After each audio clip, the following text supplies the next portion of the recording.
Nagaon Ayush health care and eye care centre মুকলি। নগাঁও চহৰৰ মাজমজিয়া পানীগাঁও চাৰিআলিত Ayush health care and eye care নামেৰে অলপতে এখন ক্লিনিক মুকলি কৰা হয়। ক্লিনিকখন শুভাৰম্ভ কৰি নগাঁৱৰ যুটীয়া স্বাস্থ্য সেৱা সঞ্চালক ডক্টৰ তপন শইকীয়াই সকলোৱে পৰিচিত শিশু ৰোগ বিশেষজ্ঞ ডাক্তৰ ভৱজ্যোতি বৰা আৰু চকু চিকিৎসক পূৰবী বৰুৱাই জানিবলৈ দিয়া মতে অতি পৰিষ্কাৰ পৰিচ্ছন্নতা, প্ৰদূষণমুক্ত উন্নত মানৰ প্ৰস্ৰাৱগাৰ, শৌচালয়কে আদি কৰি বহু সুবিধাৰে এই ক্লিনিকখনত ৰোগীসকলে চিকিৎসা সেৱা লাভ কৰিব পাৰিব বুলিও জনায়।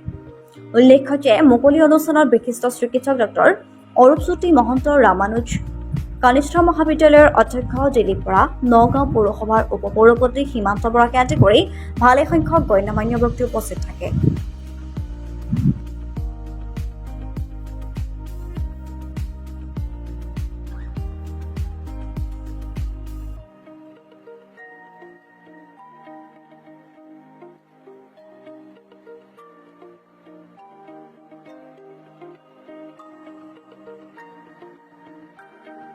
ডক্টৰ ভৱজ্যোতি বৰা, মই এজন শিশু ৰোগ বিশেষজ্ঞ।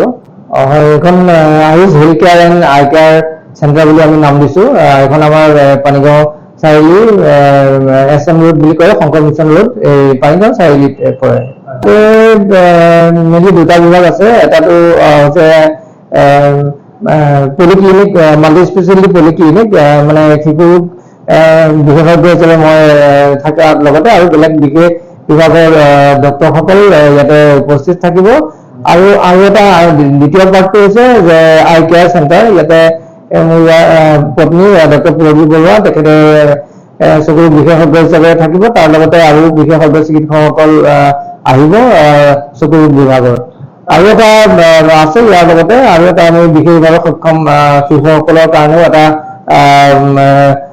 ছেটআপ গঢ়ি তুলিছো, য'ত মানে বিভিন্ন ধৰণৰ শিশুসকলৰ যিখিনি বিশেষভাৱে সক্ষম, তেওঁলোকৰ বিকাশৰ কাৰণে যিখিনি দৰকাৰ, তেনেকুৱা এটা টিমো ইয়াত উপলব্ধ হ'ব।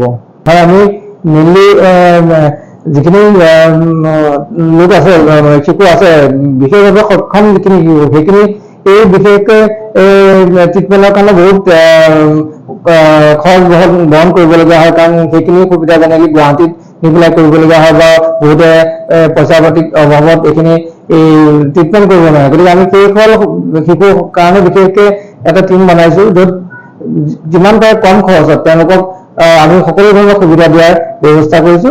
লগতে আমাৰ ইয়াতে যিখিনি চিকিৎসা হ'ব, সেইখিনি যিমান পাৰো সুলভ কৰি পেলাই সকলোৰে কাৰণে বহন কৰিব পৰাকৈ আমি ব্যৱস্থা ৰাখিম বুলি আমি প্ৰতিশ্ৰুতি দিছো।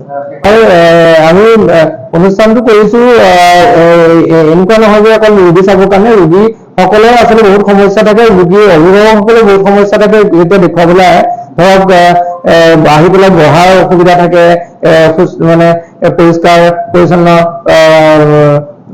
ৱাছৰুম নাথাকে, ৰোগীসকল ডক্তৰক দেখুৱাবৰ কাৰণে বহুত সময় বাহিৰত ৰাস্তা গৈ থাকিবলগীয়া হয়। গতিকে আমি ৰাখিছো ইয়াৰ ব্যৱস্থা কৰি যাতে তেওঁলোকক সম্পূৰ্ণ ভালদৰে ইয়াত আহি পেলাই বহি পেলাই বা বহুত সময় ধৰি ডক্তৰসকলৰ কাৰণে ৱেইট নকৰি পেলাই তেনেকুৱা যাতে সুকলমে ইয়াত চিকিৎসা লাভ কৰিব পাৰে।